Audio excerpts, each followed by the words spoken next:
কয়েক মাস পরেই বিধানসভা নির্বাচন। ইতিমধ্যেই রাজ্যের সমস্ত রাজনৈতিক দলগুলির নির্বাচন সামনে রেখেই একাধিক কর্মসূচি গ্রহণ করতে চলেছে।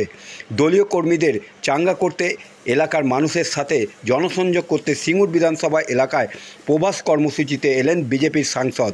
দলীয় নেতৃত্বের সঙ্গে সাংগঠনিক বৈঠক করার পাশাপাশি এলাকার ব্যবসায়ী ও বিশিষ্ট জনদের সাথে জনসংযোগ করলেন জলপাইগুড়ির বিজেপির সাংসদ জয়ন্ত রায়। পাশাপাশি শনিবার সিঙ্গুরের ডাকাতি কালী মন্দিরে পুজো দেন জলপাইগুড়ির সাংসদ। মন্দিরে মন্ত্র উচ্চারণ ও পুজো দিয়ে মার চরণে ফুল অর্পণ করেন। এরপর মন্দিরে উপস্থিত সকলকে নিজে হাতে প্রসাদ বিতরণ করেন।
শতাব্দী প্রাচীন মন্দিরে এসে পুজো দিলাম, সামনেই কালী পুজো। আপনি তো শতাব্দী প্রাচীন বলছেন, আমি তো 500 বছরের পুরনো বলে মন্দিরটাকে জানি।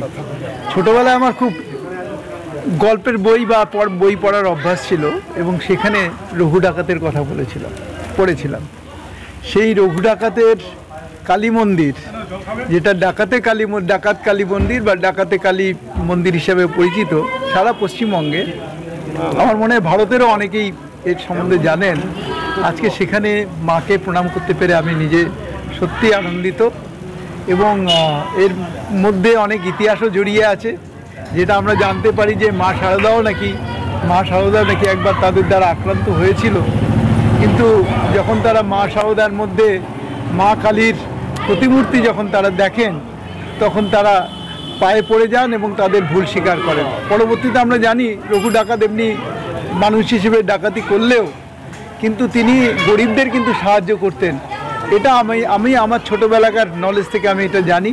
যাই হোক, এরকম একটা ইতিহাস প্রসিদ্ধ যে মন্দির সিঙ্গুরের বুকে আছে, সেই সিঙ্গুরের বুকে এই মন্দিরে আমি নিজে এসে মায়ের পায়ে আমি প্রণাম করে বা পুজো করে নিজে খুব গর্বিত এবং আনন্দিত বোধ করছি। হুগলির সাংসদ রচনা বন্দ্যোপাধ্যায় যখন জেলায় প্রথম প্রচারে আসেন, প্রথম দিন এই মন্দিরে পুজো দিয়ে সাংবাদিক বৈঠক করেছিলেন এবং তিনি বলেছিলেন যে হুগলি জেলার চারিদিকেই কলকারখানায় ভর্তি, চারিদিকে ধোঁয়া তিনি দেখেছিলেন। কী বলবেন? আর সেই মন্দিরে আপনি পুজো দিলেন। উনি ধোঁয়া মানে কোন অর্থে, উনি অন্ধকার দেখছিলেন আমার মনে হয়। উনি চারিদিকে সব ধোঁয়া দেখেছিলেন, মানে অন্ধকার দেখেছিলেন। অর্থাৎ এখানে কিছু হওয়ার সম্ভাবনা আছে বলে ওনাদের সময় সেই সম্ভাবনা নেই, এটা তো উনি আগের থেকেই বুঝতে পেরেছেন, তার জন্যই বলেছেন এটা।